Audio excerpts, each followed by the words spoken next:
Today's video is called What the Heroin Does to Your Body, in hopes that this will make all of you 1,000,000% never want to do the bull stuff.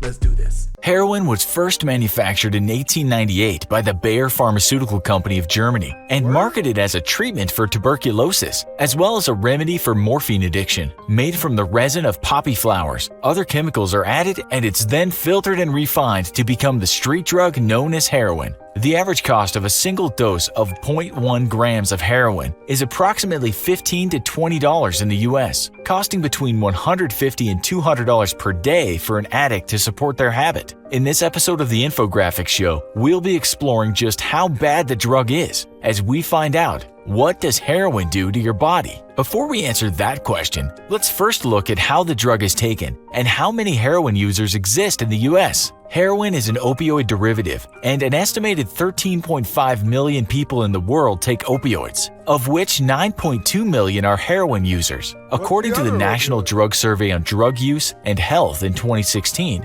about 948,000 Americans reported using heroin in that year, with the greatest increases being in young adults aged 18 to 25. The number of people using heroin for the first time in 2016 was 170,000, which is nearly double the number of people from 10 years previous. British newspaper The Guardian reported that in 2017, according to a study based on a survey of almost 80,000 people, heroin use among American adults has increased almost five-fold in the last decade. Researchers found that just after the year 2000, 0.33% of adults reported having used heroin at some point in their life. 10 years later, it had risen to 1.6%, which equates to about 3.8 million Americans. There are more people in the US using heroin. There are more people that meet criteria for heroin addiction, and we are seeing increases in all different social strata, in different age groups, in both sexes, said Sylvia Martins, lead author of the research from Columbia University Mailman School of Public Health. And these figures may even be low, as it's likely that many heroin users simply don't take part in health surveys. When we think of heroin, we think needles, but heroin can be smoked, which is known as chasing the dragon. And depending on the purity of the drug and the preference of the user, it can also be snorted. If injected, heroin can be administered into a vein or muscle. Heroin addicts tend to inject the drug into a vein as the effects take hold faster. Shortly after taking heroin, users report that they can feel a rush of euphoria, dry mouth, and a warm flushing of the skin. There is relief from pain and anxiety.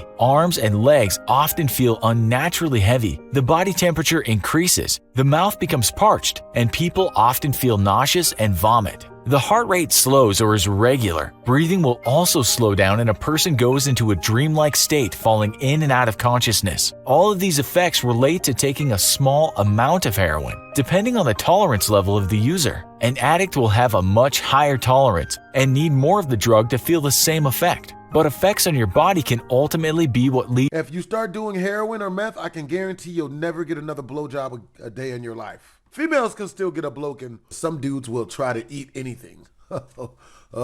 Leads to a deadly overdose. If too much heroin is taken, it can cause a person's brain to not receive enough blood, and the respiratory system can go from slow breathing to complete shutdown. What about the longer-term effects of taking heroin on a regular basis? Unfortunately, the news is not good. You can develop infections of the heart lining and valves, usually as a result of lack of sterile injection techniques. Approximately 70% to 80% of new hepatitis C infections in the US each year are the result of injection drug use. Kidney disease is prevalent among long-term users. Pulmonary complications, which are often infection-related, skin infections and abscesses are common. Oral health problems, including damaged teeth and swelling of the gums, skin problems from scratching, and problems with sexual functioning. Heroin impacts your body and health in a myriad of negative ways in the long term. There's also the potential for permanent organ damage to the liver and kidneys, and brain damage from a lack of oxygen that occurs during overdoses. And chronic heroin users often have lung problems, including tuberculosis and pneumonia. One of the biggest issues with heroin is that it is highly addictive. Physical addiction to heroin means it's very tough to stop taking the drug as the body changes, putting the user through traumatic mental and physical side effects. A user who's been on the drug for some time will have a very high tolerance, making the withdrawal even trickier. When people are addicted to heroin and they try to stop using, they can experience extreme withdrawal symptoms from between 48 and 72 hours to even longer after stopping use. The symptoms can include extreme craving for the drug, restlessness, muscle and bone pain, and vomiting. AKA, you got to have a whole lot of video games and a lot of animes that are binge-worthy if you're going to quit heroin. Bone pain and vomiting. It takes many adults several attempts to get off the drug, and many never do. Addiction recovery rates for popular 12-step groups such as Alcoholics Anonymous or AA may be as low as 5 to 10% according to Dr. Lance Dodds, the author of The Sober Truth, Debunking the Bad Science Behind 12-Step Programs and the Rehab Industry. So other than going cold turkey, which means to stop and withdraw suddenly and completely from the drug, often without support or checking into a rehab clinic, what other ways are there? In recent years, there's been a lot of research into alternative methods. We found an interesting article in the British newspaper The Guardian about a chap named Jay.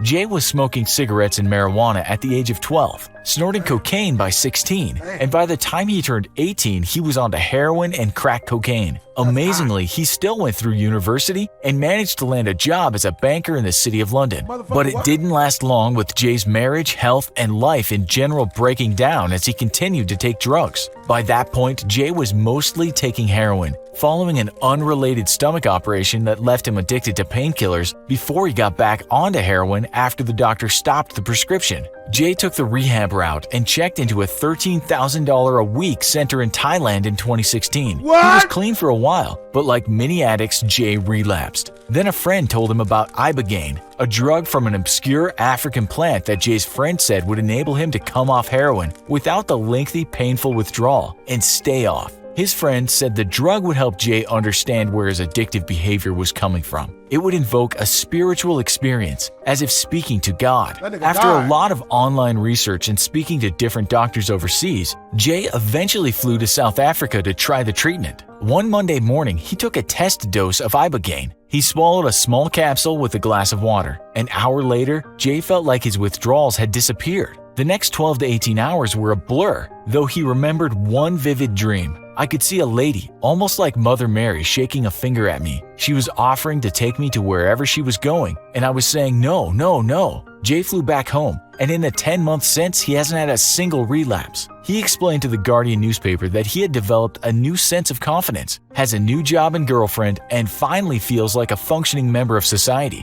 With all the pain and uncertainty that surrounds heroin withdrawal, ibogaine sounds like a miracle cure. But there's a catch. At this stage, ibogaine is illegal in the US, France, Sweden, Denmark, Belgium, Poland, Croatia, and Switzerland, and is strongly restricted in the UK under the 2016 Psychoactive Substances Act. And Jay also experienced some possible side effects. Once he was back in England, he was rushed into the hospital and diagnosed with a congenital heart problem, something he said could have been exacerbated by taking ibogaine. In September last year, at an ibogaine conference in Vienna, 20 experts, including medical professionals, providers, or activists, gathered to increase awareness of the drug and to encourage more research in Europe. Whatever the answer, it's clear that heroin and other opioids are a big problem, and the epidemic is growing. In the US alone, deaths from opioids have been rising sharply for years, and drug overdoses already kill more Americans under the age of 50 than anything else. And nearly 500,000 people across America could die from opioids over the next decade. Wow. Okay, those are some pretty sad statistics. So let's pivot away from them for a moment. We want to thank our sponsor Wix for letting us create. The moral of this story is only do Jolly Ranchers. Make sure to comment, like, and don't subscribe. Don't do